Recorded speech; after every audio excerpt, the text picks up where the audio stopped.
I used to go and see this human being 2 to 3 times a week for several years, and she regressed me into hundreds of past lives. She taught me how to remote view, how to bring my light out of my body and travel, how to communicate, how to do soul rescue work, all sorts of amazing things. I used to think it was all mumbo jumbo, but now it's my life. So I want to dive into past lives today. You know, when I started my journey, this inward journey, I had an amazing teacher. Beautiful lady that had a past life regression business, and she worked for Scotland Yard too, solving crimes. You know, she put a lot of people in prison when they couldn't solve murders. She would find the murder weapon at the bottom of a lake with the DNA on. Scuba teams had been down there, couldn't find it. Very special individual that taught me a lot and helped me remember a lot. And I used to go and see this human being 2 to 3 times a week for several years, and she regressed me into hundreds of past lives. Hundreds. Had many experiences. She taught me how to remote view, how to bring my light out of my body and travel, how to communicate, how to do soul rescue work, all sorts of amazing things, which have been really helpful on my journey. And for those of you that know, I came from a criminal background. I didn't used to believe in any of this stuff. I used to think it was all mumbo jumbo, but now it's my life. And past lives exist. We're souls having multidimensional experiences. Right now my soul is in a body called Jerry. Right now your soul is in a body that is called blah blah blah, whatever you call it. Whatever you call yourself. But our soul is also having other experiences, or has had other experiences depending on how you look at it. But all of these experiences are in the now. There's no past, there's no future. And these past life experiences, they affect us. I mean, our healing modality, star magic, is by hands down the most powerful on planet Earth. We are recoding so many humans and getting some amazing results. People getting up out of wheelchairs, people's hearing aids being taken out, people that had strokes, that were paralyzed. Then one side of the body start to move these body parts again. We recode people mathematically, and we recode people correctly and mathematically.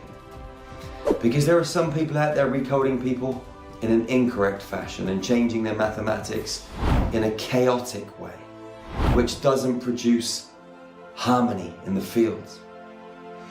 When you go into someone's past life, you can change the coding and bring the soul fragment into healing through a mathematical, alchemical process, which we show people, we teach people, we help people remember this innate intelligence that's in every cell of our bodies on our star magic trainings.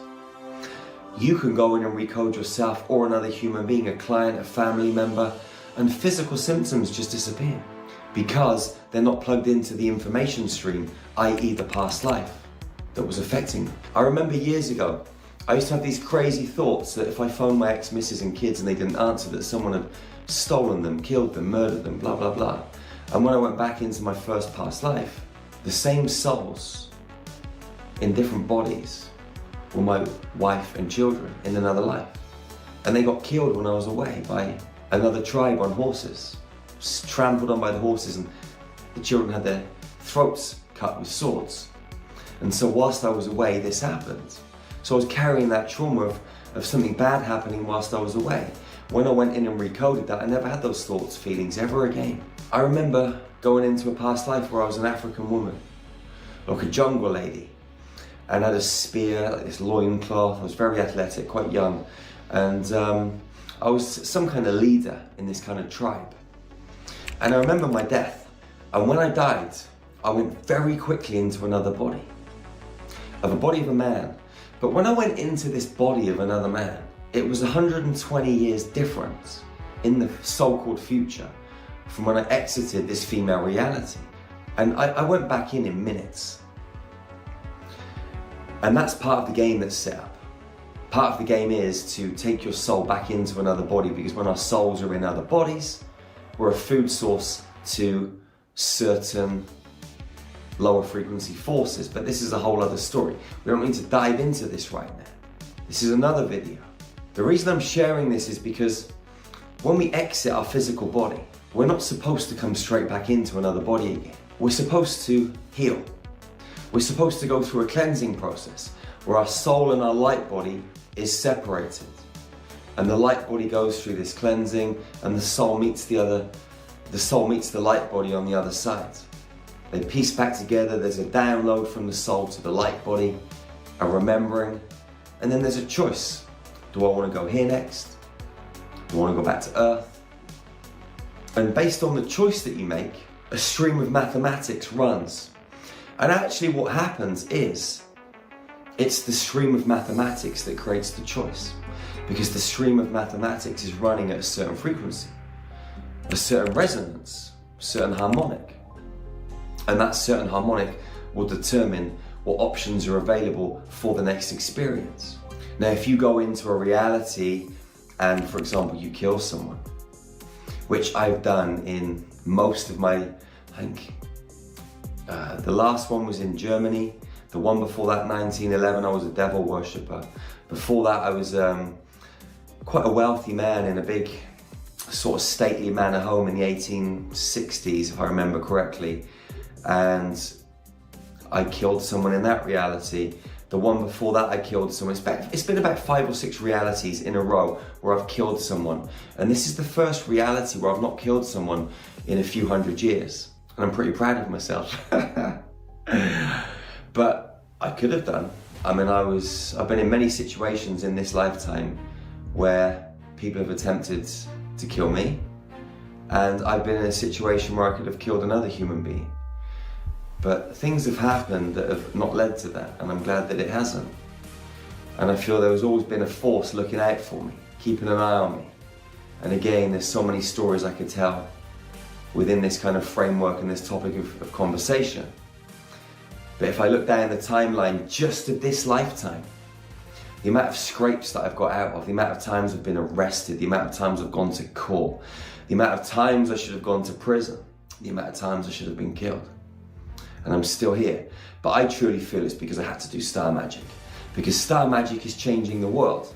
And we're in the process of building our first healing center at the moment in Transylvania, in Romania, encoded with sacred geometry. And this is going to be the first of its kind on Earth. And so many people are going to come there and heal, change, shift, recode. And so I feel there was forces looking after me to stop that happening. But let's say, for example, you go back into a lifetime and you killed someone. When you leave that physical body, there are certain forces that will try and make you feel guilty. And if they can make you feel guilty, you're probably going to choose to come back again. And you're going to get syntaxed into another body so you can be a food source once again. But just because you did something wrong, there isn't really this thing called karma where you have to be punished and come back down and learn your lessons. It doesn't really work like that, contrary to the beliefs of a lot of other people. Now, we do come down into these human bodies, don't get me wrong, and we do learn lessons. And we go on these journeys. And in a way, we vibrate into certain life experiences because of our resonance. But it's not a punishment. And there is a choice. Because just because you kill someone or do something that's so-called bad, everyone within that experience is learning valuable lessons and having experiences that they wouldn't have got in another body. And we have to manifest into multiple bodies and have different experiences to get contrast, to really truly understand the nature of reality. You know, this Earth that we're on now is dualistic, and this polarity on planet Earth with the ego and the different the different games that are unfolding on Earth, the different constructs, the different teams fighting for dominion and control make it a very interesting training ground. And they actually only let the best of the best onto this planet. You got to train for billions of years to be able to come to Earth, because they know once you get here, it's so fucking hard to get out again. It's a mission. Consciousness is evolving pretty quickly, and some of us have been here a lot of times. And we've been here a lot of times, and we're finding the remembrance process a lot easier, the recoding of the DNA a lot faster. And so we're elevating and expanding and moving back into our multidimensionality a lot quicker, faster, and with ease and grace. And so remembering that we're Stargate Guardians on this planet that have had a whole heap of experiences, we can draw from those experiences and upgrade faster. Some people are lost in the game But all we can do is recode ourselves and hopefully trigger them in the process with our own mathematical equation, our own sacred code, our own blueprint. But just because you do something that's deemed bad in this reality, it doesn't mean that you're going to have to come back and do it again and be punished for that. You can still go on to higher dimensional spaces. The trickiest part is getting through the fourth dimension into the fifth, because the fourth dimension is the space between worlds. It's a dimensional space where a lot of souls get stuck. You know, when you see a lot of souls that commit suicide or they're in a sudden car crash and their soul pops out of their body, they often get stuck in that fourth dimensional space, which is like a space bridge between 3D and 5D. It's why you see a lot of people talk about, let's go to 5D, they forget about 4D, because 4D is the bridge between dimensional spaces. But it's where a lot of souls get stuck. And I did a lot of soul rescue work in my early years, going into the fourth dimension and helping souls pass to the other side, back to source, or whichever dimensional space they need to go to, because not all souls can go back to source. There's lessons for some souls to learn in other dimensional spaces. Some darker entities have to go back to demon school. Yes, demon school exists, I've been there. It's pretty nuts. But they teach demons how to be manipulative and how to invade our own personal space, closely and from afar. And it's another reason this game is so difficult, because there's other forces at work, you know, feeding off of our energy, controlling our thoughts, our emotions. Some people don't want to experience pain, but we carry pain on a cellular level. You know, if someone dies in our reality, some of us try and bottle it up. Some of us just don't really feel it. But that's not healthy. It's okay to cry with humans. It's okay to get angry with humans. It's okay to feel guilty with humans. But you've got to feel it and move on from it. Not get lost in that trauma, because a lot of people do. They go round and round and round, and then their body gets addicted to the chemical release when the pain occurs. And so the pain is like a crackhead needing crack, or a heroin addict needing, you know, a smoke on the foil, or a hit on the injection. So we have to allow ourselves to feel our emotions, but then move on and trust the process. I remember when my adoptive father died. He died from a prostate cancer. And you know, this was 5-6 years ago. It was around the same sort of time that I was about to start Star Magic. I don't think I'd started Star Magic yet, I can't remember exactly. It was around the same sort of time. But he wouldn't let me give him any healing. He was an alcoholic, he drank a lot, and he stayed at home, and he didn't want to die in the hospital. He knew he was going to die. I remember going out with him on his birthday, and both of us drank a shitload of whiskey. I remember driving the car home drunk and pulling up on the driveway, bumping up onto the curb, and my mum was standing there fuming. Where'd you take your father? And we both kind of stumbled out of the car. And but that conversation I had with him, drinking that whiskey, was all about how to cross over to the other side. How to navigate this space bridge. How to move on from the physical body and make sure that you go to a space which is for your greatest good. Not a false space which has been set up to trick you and keep you contained, or bring you back down to earth into another body. So I had this kind of, great conversation with my dad.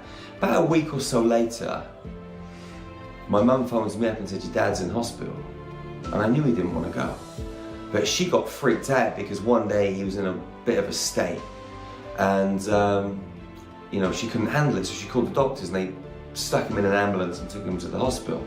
Anyway, he's phoned me later. He said, Jerry, get me out of hospital. I'm not dying in this fucking place. So I drive to the hospital, and on the way I stopped at the shop and I bought a bottle of vodka. Went into the hospital. This is the only time I've given my dad some healing. He was in so much pain. And I walked in and he smiled, and he was weak, and frail. So anyway, I've tipped the bottle of vodka down his throat, and I went down by his feet and I just started working on him. Maybe 30 minutes. And I went and got a wheelchair, picked him up, stuck him in the wheelchair, wheeled him out of the hospital. The nurses were screaming, telling me I couldn't do it. I just left. Stuck him in the lift, went down to the car, bundled him into the car and took him home. And just about a week later, roughly a week later, maybe 5 or 6 days, I can't remember exactly, but not too long after this experience, I was around his house. It was a Saturday afternoon, I remember. Because my dad was big into football and sports and stuff. And he was watching a sports game on the TV. And he turned around to me and he goes, "Do you know what my favourite song is?" I said, "No." He goes, "Don't Cry For Me, Argentina." And I'd never actually heard of the song, "Don't Cry For Me, Argentina." Anyway, I left him that afternoon and he was in great spirits. I was like, "Whoa man, he looks real good." I went home, I got a phone call at 1 in the morning from my mum. "Your dad is not good." So I jumped in the car, raced round there, went into the lounge, and he was on a bed in the lounge. And yeah, he was just about to leave his body. Like he was breathing like, but it was less, the space between the breaths was less than that. Sorry, more than that. And I connected with him and I set up a vortex space, went in and communicated with him and helped him out of his body. And you could see when he left and you could see the frequency going up. I took him up and we went into these healing chambers. I made sure that he crossed safely and came back down. I'm sat in the lounge and I put the song on, "Don't Cry For Me, Argentina," and listened to it. And when I listened to it, a multi-dimensional version of him dressed in these big priest robes. He was all white, he was massive. And my adoptive father in this reality wasn't big. But in this, he showed me his true colours. And I realised in that moment that he actually came into this reality to protect me from my adoptive mum, because she used to beat me when I was a kid. And she beat him too, not physically, but mentally. And I knew that's why he didn't want to stay on this planet. Because he needed to go, he'd had enough. We could all look after ourselves. We're old and ugly and big and he, you know, we could fend for ourselves, you know? So it was his time to go.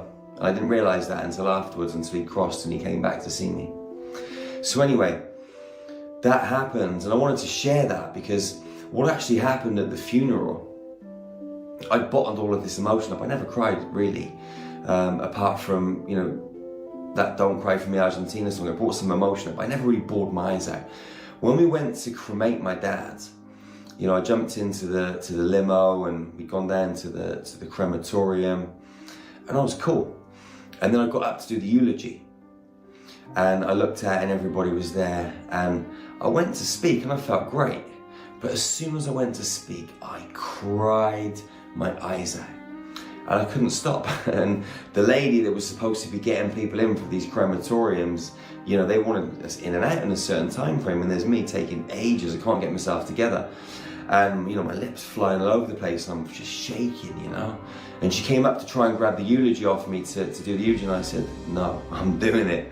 And I breathed, and I got myself together, and I did it. And anyway, so I'm sharing that because a lot of people bottle this emotion up, but it's okay to cry. You know, sometimes we have to release these emotions. The healing that we do is star magic. When we go into past lives, the reason that we have to go into them is to clear the trauma, because at that trauma point, whether it's 3,000 years ago, 10 million years ago, 250 years ago, the soul in that experience, in that past life, didn't deal with the trauma. And so they carried it. And it compounded and compounded. And now in this reality field, they've ended up with cancer or brain tumor or, you know, trigeminal neuralgia or some kind of Hashimoto's disease or whatever it might be. And it started to manifest in a physical symptom, and that's the body communicating, saying, you need to go back and look at that reality 12 million years ago. But we don't know how to read our body, and we don't know how to access these multidimensional playing fields. Unless you've been like on Star Magic training and we've taught you how to do that, we've helped you how to remember how to do that. But this stuff is actually second nature for all of us. But it's important for us to release these emotions, otherwise we carry them forwards into the next reality. We carry the trauma in our soul records. And when we manifest again, it's in our DNA blueprint, in our computer code. So we have to deal with it now or at some point, so you may as well just get it over and done with. Past lives are real, future lives are real too, but past and future is irrelevant because once you get out of the body and into the quantum, everything's now. There is no future, there is no past. Karma is bullshit, man. Karma translates to action. You gotta look at this in terms of cause and effect. If I put out some kind of frequency, that frequency is going to flow through the universal playing fields and mathematically find its way back So to me, at some point, it might not be me now, it could be me in another reality, because we're all connected. Do unto them, you do unto yourself. If we recode ourselves, we recode others. That's why we've got to be so on point with our thoughts and our emotions and our actions. But when we leave this physical body, there are other entities at work that try and trick us and make us believe that we've been bad. To keep our resonance at a level that will go back into another body, vibrating at a certain frequency which was similar to the one you left, so they can control you all over again. It really is a game that we're playing.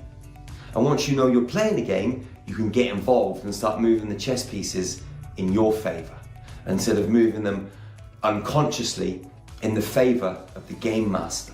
When you leave your physical body, this holographic construct allows anything to be made to look real. When you leave this construct, they can show you your dead gran, your dead grandfather, and you think, wow, I want to go and see granny and grandpa. But really they're a false holographic construct, and they'll take you into another reality field where they can control your energy again. Whether they control it in this dimensional field or another dimensional field, it doesn't really matter to the controllers of the game, as long as they control the energy source at some level. It's always good down here on Earth because we produce so many emotions as humans, and so the feeding is a lot better. Vampires, feeding off of our fear. But if they can change our resonance frequency, they can control another entry point back into this matrix so that we're stuck again.